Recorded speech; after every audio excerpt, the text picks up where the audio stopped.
Assalamualaikum warahmatullahi wabarakatuh. Anak-anak bapak yang soleh solehah, marilah kita awali pembelajaran kali ini dengan bersama-sama membaca surat Al-Fatihah. Bismillahirrahmanirrahim. Alhamdulillahirabbil alamin, arrahmanirrahim, maliki yaumiddin, iyyaka na'budu wa iyyaka nasta'in, ihdinas siratal mustaqim, siratal ladzina an'amta 'alaihim ghairil maghdubi 'alaihim waladdallin. Amin. Semoga ini tadi sebagai pembuka agar berkah kita dalam belajar pada kesempatan ini. Nah, anak-anak, kita akan belajar yaitu pelajaran 1 tentang kasih sayang. Oke, bismillah, alhamdulillah, Allahumma sholli ala sayyidina Muhammadin wa ala alihi washabihi ajmain. Anak-anak bapak, apa yang kamu lakukan ketika melihat nenek hendak menyeberang jalan? Kamu tentu iba dan ingin membantu kesulitannya. Nah, ulurkan tanganmu untuk menyeberangkan. Sikap yang kamu tunjukkan itu disebut kasih sayang. Kita harus menunjukkan sifat kasih sayang kepada sesama tanpa membedakan dari mana ia berasal, kaya, miskin, pandai, bodoh, atau penganut agama apapun dan sebagainya. Tidak membedakan satu sama lain. Itulah yang namanya kasih sayang. Anak-anak bapak yang soleh soleha, selanjutnya kita akan mempelajari bagaimana sih kasih sayang Nabi Muhammad SAW. Kasih sayang Nabi Muhammad SAW dapat kita peroleh dengan meneladaninya dan mengamalkan ajarannya dalam kehidupan sehari-hari. Nabi Muhammad SAW mengajarkan kasih sayang. Nabi menyayangi keluarga, saudara, dan tetangga.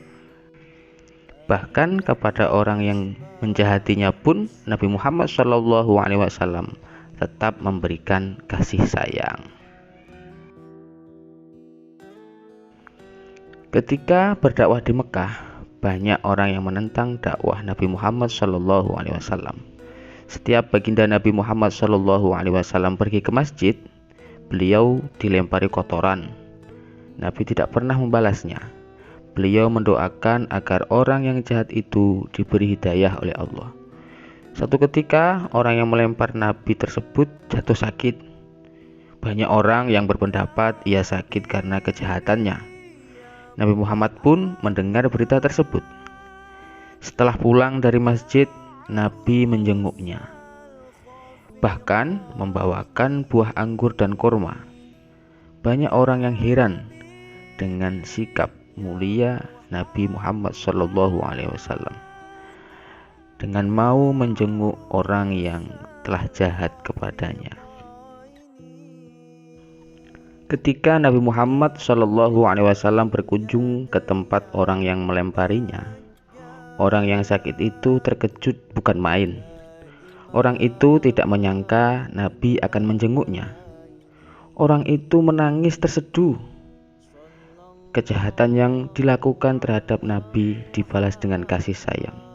Dan akhirnya orang tersebut beriman kepada Nabi Muhammad SAW. Dan inilah keteladanan Nabi Muhammad SAW. Dari kisah kasih sayang Nabi Muhammad SAW tersebut, kita mendapatkan pelajaran yang berharga. Kita harus berkasih sayang kepada sesama. Saling berkasih sayang menciptakan hidup rukun dan damai. Berkasih sayang kepada sesama termasuk sifat terpuji anak-anak bapak. Sifat terpuji yang harus dipelihara dalam kehidupan kita sehari-hari. Kasih sayang dapat diwujudkan dengan berbuat baik, seperti menyayangi orang tua dan anggota keluarga lainnya, adik, kakak, kakek, nenek, paman. Sayang kepada bapak ibu guru, teman, dan saudara. Menyayangi sahabat yang membutuhkan pertolongan kita. Berkasih artinya mempunyai rasa sayang. suka menolong sesama dalam hal kebaikan, sedangkan artinya sayang adalah memberikan perhatian tanpa meminta imbalan apapun. Berkasih sayang perlu dibiasakan dalam kehidupan sehari-hari, seperti membantu kesibukan ibu dan bapak di rumah, menjaga dan menemani adik bermain, mengajari adik belajar pada malam hari, menengok dan mendoakan teman yang sakit, meminjamkan alat sekolah kepada teman yang membutuhkan.